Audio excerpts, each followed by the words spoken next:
Hello guys, I hope कि आप अच्छे होंगे। आज इस वीडियो में कवर करने वाले हैं कक्षा 10 गणित प्रश्नावली 1.1 यानी कि चैप्टर 1 है वास्तविक संख्याएं।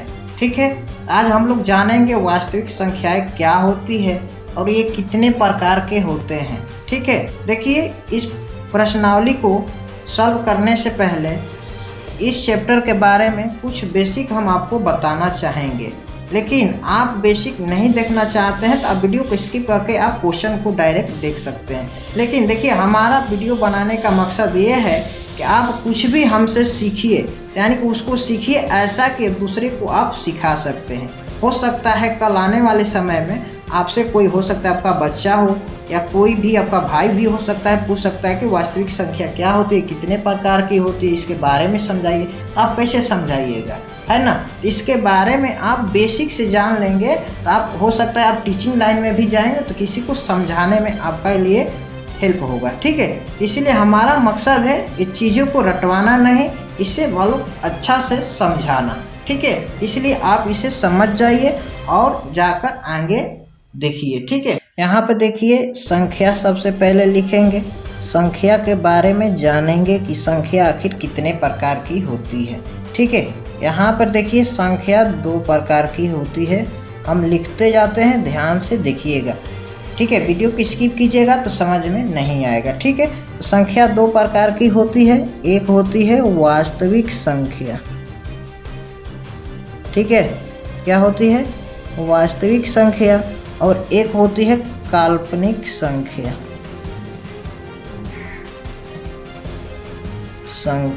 ठीक है, अब हमें क्या करना है, देखिए इस चैप्टर में हमें पढ़ना है वास्तविक संख्या के बारे में। ठीक है, तो बात आता है काल्पनिक संख्या। यहाँ पे तो संख्या 2 प्रकार की होती है, एक वास्तविक संख्या, एक काल्पनिक संख्या। तो जी हाँ, यहाँ पे काल्पनिक संख्या के बारे में कक्षा 10 में नहीं दिया हुआ है, इसे पढ़ना है आपको 11th क्लास में, चैप्टर 5 में है काल्पनिक संख्या। ठीक है, काल्पनिक संख्या के बारे में जाने तो इसे हम एक एग्जाम्पल के तौर पे आपको हम बताना चाहेंगे। जैसे में x² + 2 = 0। ठीक है, ध्यान से आप देखिएगा। तब यहाँ पर x² +2 को हम क्या करेंगे, पक्षांतर करेंगे तो इधर होगा -2 और यहाँ पर x का मान निकालेंगे तो ये हो जाएगा √-2। तब देखिए यहाँ पर x का वैल्यू आ गया √-2। तब यहाँ पर माइनस में 2 आ गया अंडर में। तो ऐसा सब हमें कहाँ पर पढ़ना है, यानी कि 11th क्लास में पढ़ना है। अब यहाँ पे 10 कक्षा में ये सब ऐसा क्वेश्चन नहीं पूछता है, तो अब इसका मान निकालना है। ठीक है, 11th क्लास में आप जाइएगा तो इसका भी मान निकलता है। तो इसका हमें जिक्र नहीं करना है क्योंकि कक्षा 10 के सिलेबस में नहीं है। ठीक है, तो हमें पढ़ना क्या है, वास्तविक संख्या पढ़ना है। तो अब हम लोग देखेंगे कि वास्तविक संख्या के कितने प्रकार होते हैं। जी हाँ, वास्तविक संख्या के कितने प्रकार होते हैं। तो वास्तविक संख्या जो होती है, एक होता है देखिए प्राकृत संख्या। क्या होता है? प्राकृत संख्या। ठीक है, उसके बाद होता है पूर्ण संख्या, परिमेय संख्या। ठीक है, परिमेय संख्या। जी हाँ, अब देखिए परिमेय संख्या के बाद होता है अपरिमेय संख्या।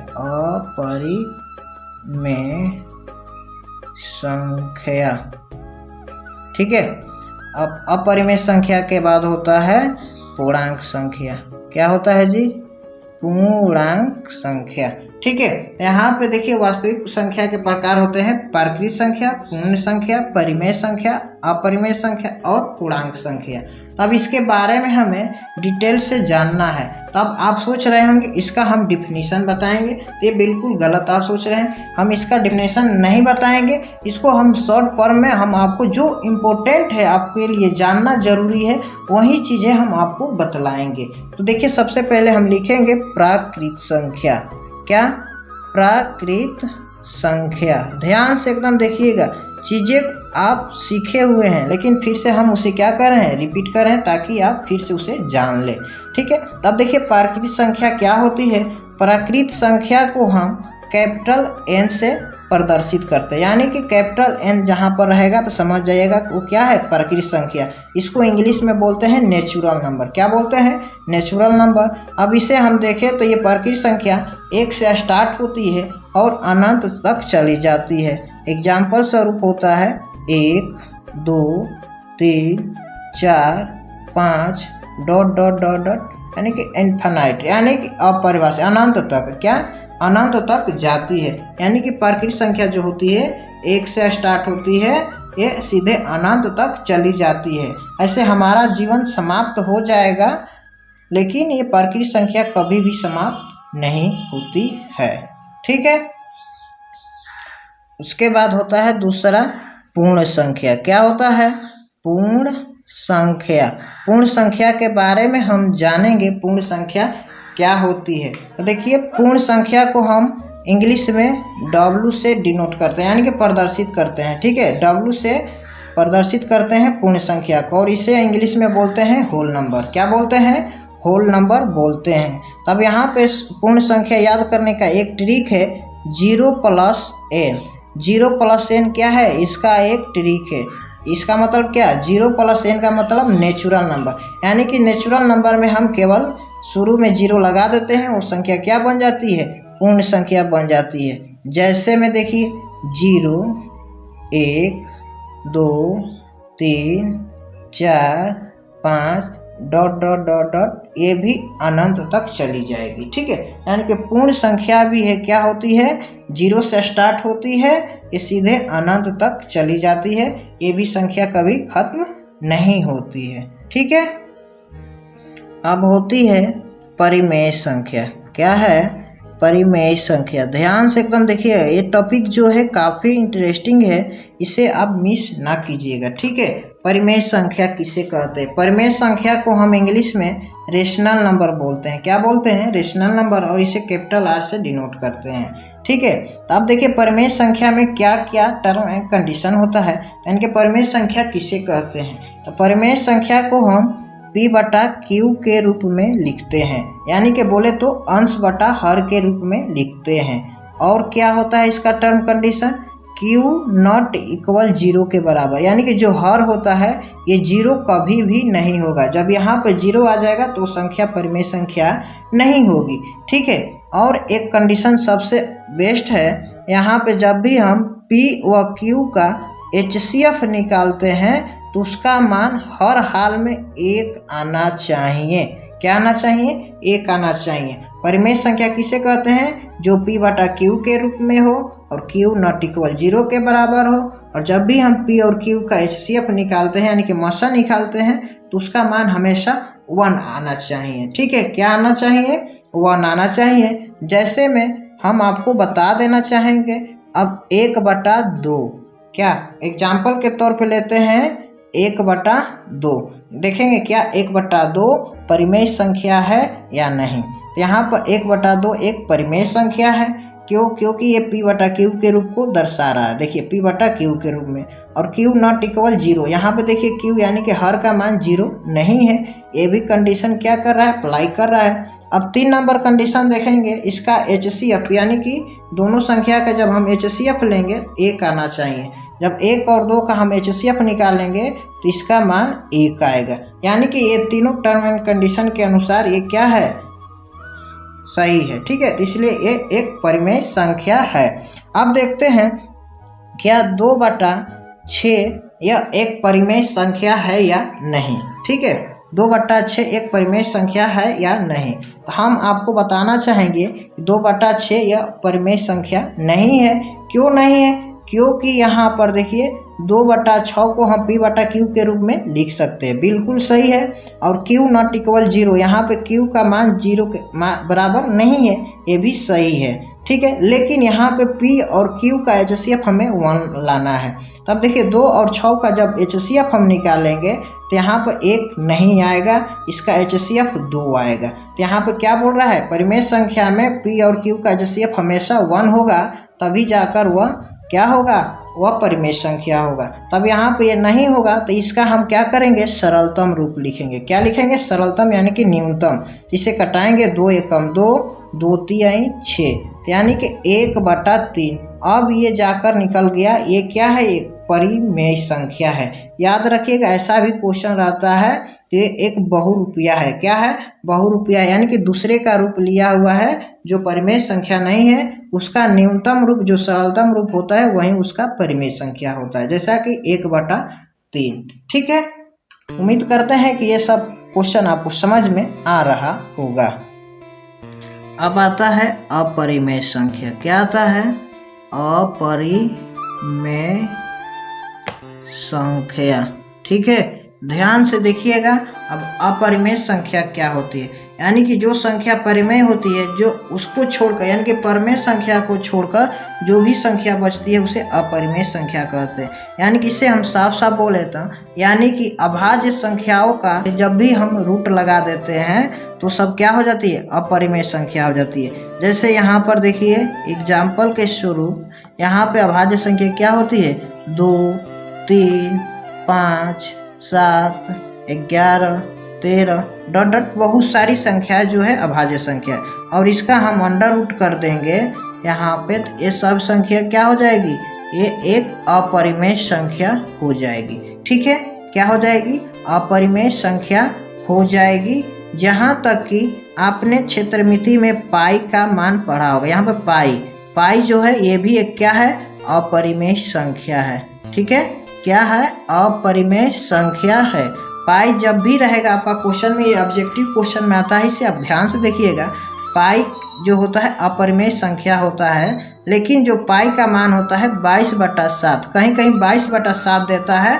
बहुत सारे स्टूडेंट गलती आंसर दे देते हैं। यहाँ पर देखिए 22/7 क्या है? एक परिमेय संख्या है। क्या है? ये परिमेय संख्या। जब इस स्थिति में आएगा तो ये परिमेय संख्या है। जब पाई में रहेगा, यानी कि पाई केवल रहेगा क्वेश्चन में, तो ये क्या रहे?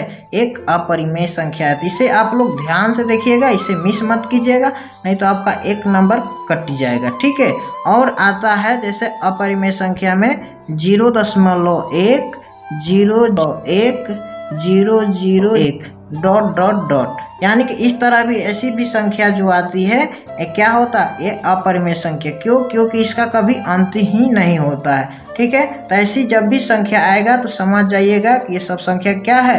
अपरिमेय संख्या है। ठीक है, अपरिमेय संख्या के बाद अब आता है आपका पूर्णांक संख्या। क्या आता है जी? पूर्णांक संख्या। पूर्णांक संख्या। ठीक है, पूर्णांक संख्या। अब देखिए पूर्णांक संख्या में क्या क्या आता है? तो पूर्णांक संख्या में नेगेटिव और पॉजिटिव, यानी कि ऋणात्मक मान और धनात्मक मान दोनों आते हैं। पूर्णांक संख्या को हम z से प्रदर्शित करते हैं। जी हाँ, पूर्णांक संख्या को हम z से प्रदर्शित करते हैं। पूर्णांक में हमारा होता है प्लस और माइनस दोनों में मान, जैसे -3, -2, -1, 0, +1, +2, +3। इसमें माइनस में भी मान होता है और प्लस में भी होता है। ये हमारा पूर्णांक संख्या था। अब उससे सबसे अच्छा बात अब है इसके बारे में, जो यानी कि पढ़ना है चैप्टर में, यूक्लिड विभाजन प्रमेय। क्या पढ़ना है? यूक्लिड विभाजन प्रमेय। तो उसके बारे में हम लोग थोड़ा डिटेल में जानेंगे कि आखिर होता क्या है यूक्लिड विभाजन प्रमेय। तो ध्यान से आप देखिएगा, यूक्लिड विभाजन प्रमेय।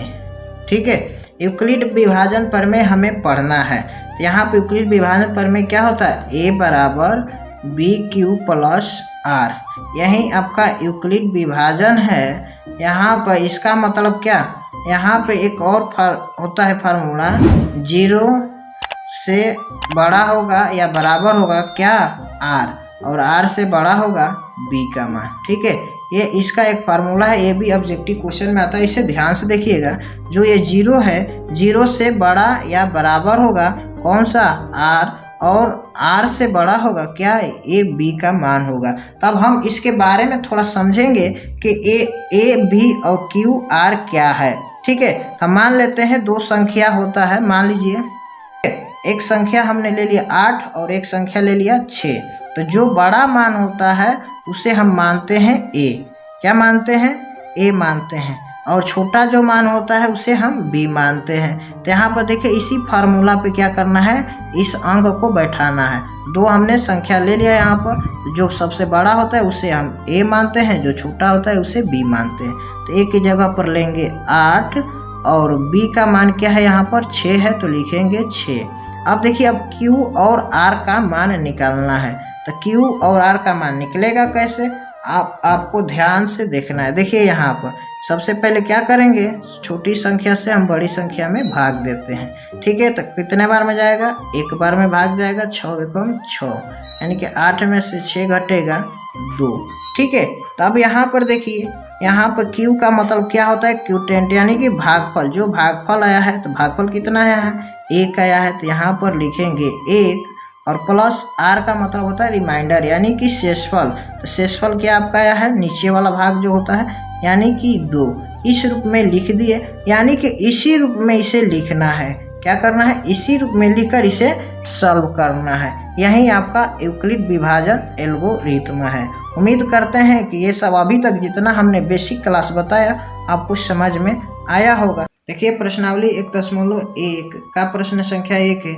निम्नलिखित संख्याओं का HCF ज्ञात करने के लिए यूक्लिड विभाजन एल्गोरिथ्म का प्रयोग कीजिए, ठीक है। पहला क्वेश्चन है 135 और 225, ठीक है। इसे हम लोग सॉल्व करेंगे, यानी कि हमें क्या मानना है, सबसे बड़ी वाली संख्या को a मानेंगे। तो यहाँ पर सबसे बड़ी संख्या क्या है 225 और सबसे छोटी संख्या जो है उसे हम b मान लेंगे 135, ठीक है। इसे क्या करना है, यूक्लिड विभाजन एल्गोरिथ्म से सॉल्व करना है, ठीक है जी। यूक्लिड विभाजन एल्गोरिथ्म से, ठीक है।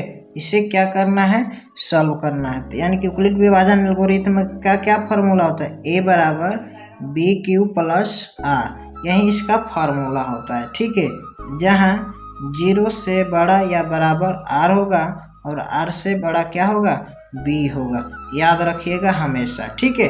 अब यहाँ पर लिखेंगे केस 1, क्या केस 1 यानी कि चरण 1 में। तो सबसे पहले देखिए, यानी कि a के जगह पे हमें क्या लेना है, 225 लेना है, 225, और b के जगह पे क्या लेना है 135, ठीक है। अब यहाँ पर क्या q लेना है, तो q का मान कैसे निकलेगा, तो यहाँ पर देखिए हम रफ करेंगे थोड़ा सा। यहाँ पर 225 में हम 135 से भाग देते हैं, ठीक है। क्या करेंगे, भाग देंगे, तो कितना बार में जाएगा, एक बार में 135, ये हो जाएगा 0, 12 में से 3 घटेगा 9। यहाँ पर देखिए q का मान निकल कर आ गया 1, तो यहाँ पर लिखेंगे 1 प्लस r का मान क्या है 90, यहाँ पे जो शेष हो जाता है वही उसका r हो जाता है, ठीक है। यहाँ पर हमने 90 लिख लिया। अब देखिए यहाँ पे केस 1 हो गया। अब चलते हैं केस 2 की तरफ, ठीक है। तो केस 2 में अब क्या करेंगे, ये जो a वाली संख्या है अब इसे हम बनाएंगे a, और जो ये शेष बचा है उसे हम बनाएंगे b, ठीक है। अब क्या करेंगे, 135 में 90 से भाग देंगे, ठीक है। यानी कि 135 में 90 से भाग देंगे, कितना बार में जाएगा, एक बार में जाएगा। यहाँ पे माइनस करेंगे तो ये हो जाएगा 45, ठीक है। तो यानी कि हमारा भागफल 1 है, यानी कि q का मान क्या निकल कर आया 1, और प्लस शेष का मान क्या आ गया 45 आ गया। यहाँ पर हमने लिख दिया, ठीक है। अब हमें ये प्रोसेस जब तक करना है कि तब तक यहाँ पर r का मान 0 न आ जाए, ठीक है। तो यहाँ पर अब देखिए केस 3 में चलते हैं। केस 3 में यहाँ पर देखिए 90 को हम बनाएंगे a, और ये शेष जो है यानी कि 45 इसे बनाएंगे b, ठीक है। तब देखिए अब q के जगह पे हम क्या लिखेंगे, यानी कि 90 में हम 45 से भाग देंगे, यानी कि 90 में 45 से भाग देंगे तो ये 2 बार में पूरा कट जाएगा। जब पूरा होता है 45 दूनी का 90 होता है, यानी कि पूरा कट जाएगा, तो शेष क्या आएगा, शेष आएगा 0, ठीक है। जब शेष 0 आ गया तो ये हमारा यहाँ पर क्वेश्चन सॉल्व हो गया। तब यहाँ पर हम सिंपली लिखेंगे r बराबर 0, और एक बात यहाँ पर लिखेंगे, हमें निकालना क्या है, HCF निकालना है। क्या निकालना है, HCF। तो HCF हमारा क्या होगा, जो आखिरी में जो संख्या कटाया है, यानी कि भाग देने पे जो संख्या कटाया है, यानी कि आखिरी में कौन सा कटाया है 45 कटाया है, तो ये 45 हमारा राइट आंसर हो गया। उम्मीद करते हैं कि ये क्वेश्चन आपको समझ में आया होगा। सेकेंड क्वेश्चन है 196 और 38,220, यानी कि जो बड़ा होगा उसे हम मानेंगे ए। ठीक है, तो यहाँ पर लिखेंगे 38,220 और बी बराबर क्या, जो छोटा होगा यानी कि 196। ठीक है, यहाँ पर जब हमने मान लिया तो लिखेंगे यूक्लिड विभाजन एल्गोरिथम से। ठीक है, ये नियम है, यानी कि इसी नियम पर, यानी कि एक प्रमेय थ्योरम है, इसी थ्योरम का यूज करके हमें बनाना है क्वेश्चन को। ये फार्मूला होता है ए बराबर बी क्यू प्लस आर, जहाँ 0 से बड़ा या 0 के बराबर होगा आर और आर से बड़ा होगा बी होगा। ठीक है, ये याद रखिएगा। तब यहाँ पर चलेंगे केस 1 में। क्या, केस 1 में चलेंगे, तो ध्यान से देखिएगा। देखिए यहाँ पे ए के मान क्या है 38,220 और बी का मान क्या है, यहाँ पे फार्मूला में बैठाएंगे तो ये होगा 196 गुणे क्यू का मान अब हमें निकालना है। तो क्यू का मान निकलेगा कैसे, क्यू का मान निकलेगा जब हम 38,220 में भाग देंगे 196 से। तो ये भाग कितने बार में जाएगा, ये जाएगा एक बार में 196। 12 में से 6 घटेगा 6, यहाँ पे हो जाएगा 7। 17 में से 9 घटेगा 8 और यहाँ पे 2 में से घटेगा 1। ठीक है, ऊपर से उतारेंगे एक अंक, ये हो जाएगा 1862। अब जाएगा ये 9 बार में, यानी कि 1764। ठीक है, अब 12 में से 4 घटाएंगे 8, 15 में से 6 घटाएंगे 9 और ये हो जाएगा 0। अब ऊपर से उतारेंगे 0। ये कितने बार में जाएगा, तो ये आपका 5 टाइम में पूरा चला जाएगा। ठीक है, 5 टाइम में क्या होगा, पूरा चला जाएगा। ध्यान से देखिएगा, यहाँ पे हो गया 0। ठीक है, तब यहाँ पर हम क्या लिखेंगे, क्यू का मान, तो यहाँ पे आया है 195, तो यहाँ पे लिखेंगे 195 और आर का मान क्या लिखेंगे, आर का मान हमारा तो 0 आ गया, तो यहाँ पर लिखेंगे 0। अब यहाँ पर हमने 0 लिख लिया, तब लिखेंगे इसलिए आर बराबर 0। आर का मान क्या आ गया, 0 आ गया। तब हमारे यहाँ से HCF क्या निकल कर आएगा, HCF हमारा निकल कर आएगा जो आखिरी समय में कटाया है उसे। ठीक है, तो क्या कटाया है, 196 कटाया है, यानी कि भाग देने पर 196 कटाया है। तो यहाँ से 196 क्या हो जाएगा, इस क्वेश्चन का आंसर, यानी कि HCF हो जाएगा। ठीक है, उम्मीद करते हैं कि ये भी क्वेश्चन आपको समझ में आया होगा। देखिए थर्ड नंबर क्वेश्चन है 867 और 255। ठीक है, तो यानी कि हमने क्या माना है, सबसे पहला मानेंगे सबसे बड़ी संख्या जो होती है उसे ए मानते हैं। तो ए बराबर मानेंगे 867 और बी बराबर क्या मानेंगे 255। ठीक है, जब हमने संख्या मान लिया तब हम लिखेंगे यहाँ पर यूक्लिड विभाजन एल्गोरिथम से। ठीक है, तो यहाँ पर यूक्लिड विभाजन एल्गोरिथम क्या कहता है, यहाँ पर ए बराबर बी क्यू प्लस आर, जहाँ 0 के बराबर या 0 से बड़ा होता है आर और आर से बड़ा क्या होता है, बी होता है। ठीक है, इसे भी आप याद रखिएगा। तो अब देखिए यहाँ पर हम क्या करने वाले हैं, चरण 1 में यानी कि केस 1 में। ठीक है, तो यहाँ पर फार्मूला पर बैठाएंगे ए बराबर बी क्यू प्लस आर। ठीक है, तो यहाँ पर ए का मान क्या है, ए का मान है 867 बराबर, और बी का मान देखिए है आपका 255। तब यहाँ पे अब क्यू का मान निकालना है, तो क्यू का मान कैसे निकालेंगे, यानी कि 867 में हम 255 से भाग देंगे। ठीक है, 867 में हम 255 से भाग देंगे। ठीक है जी, तो देखिए हम भाग देते हैं, कितने बार में जाएगा, इसमें हम भाग देंगे तो ये जाएगा 3 बार में। कितना बार में, 3 बार में। क्या आएगा 765। हम माइनस करेंगे, 7 में से 5 घटेगा 2, ये होगा 0, ये होगा 1, यानी कि हमारा Q का मान क्या निकल कर आया, यहाँ पर Q का मान निकल कर आ गया 3 प्लस R का मान देखेंगे तो R का मान आपका आ गया है 102। ठीक है, R का मान क्या है 102। अब चलेंगे केस 2 में। केस 2 में यहाँ पर जो बड़ी संख्या है उसे अब हम बनाएंगे A, और जो शेषफल आपका आया है उसे हम क्या बनाएंगे, B बनाएंगे, यानी कि छोटी संख्या जो है उसे क्या बनाएंगे, B बनाएंगे। अब देखिए यहाँ पर Q का मान लिखना है, Q का मान कैसे आएगा, यानी कि 255 में 102 से भाग देंगे। ठीक है, 255 में 102 से क्या करेंगे, भाग देंगे। तो कितना बार में जाएगा ये जाएगा 2 बार में, 204। ठीक है, 5 में से 4 घटाएंगे 1 और ये होगा 5, ये हो जाएगा 0। अब देखिए यहाँ पर Q का मान क्या आया, 2 आया, तो यहाँ पर लिखेंगे 2 प्लस R का मान कितना है, R का मान 51 आया, तो यहाँ पर लिखेंगे 51। ठीक है, अब चलेंगे केस नंबर 3 की तरफ। क्या चलेंगे, 3 की तरफ। अब देखिए यहाँ पे जो इसमें से बड़ी संख्या है उसे बनाएंगे A, यानी कि 102 को क्या बनाएंगे हम, A, और यहाँ पे जो छोटी संख्या है यानी कि B, जो इसे बनाएंगे B, 51 को क्या बनाएंगे, B बनाएंगे, तो यहाँ पर लिखेंगे 51। ठीक है, अब गुणे, अब Q का मान कैसे निकालेंगे, अब 102 में हम 51 से भाग देंगे, यानी कि 102 में क्या करेंगे, 51 से भाग देंगे, तो कितना बार में जाएगा, 2 टाइम में ये पूरा कटा देगा। ठीक है, क्या करेगा, 2 टाइम में पूरा कटा देगा। तो यहाँ पे Q का मान आया 2 प्लस यहाँ पे R का मान क्या आ गया, 0, तब लिखेंगे, इसलिए R बराबर 0। तो जब R का मान 0 आ गया तब सिंपली हम लिखेंगे यहाँ पर इसका HCF क्या होगा, यहाँ पर HCF इसका 51 होगा। क्यों 51 होगा, क्योंकि लास्ट में यही 51 जो है 102 में भाग देने पे पूरा कटा दिया, यानी कि भाग पूरा लग गया है।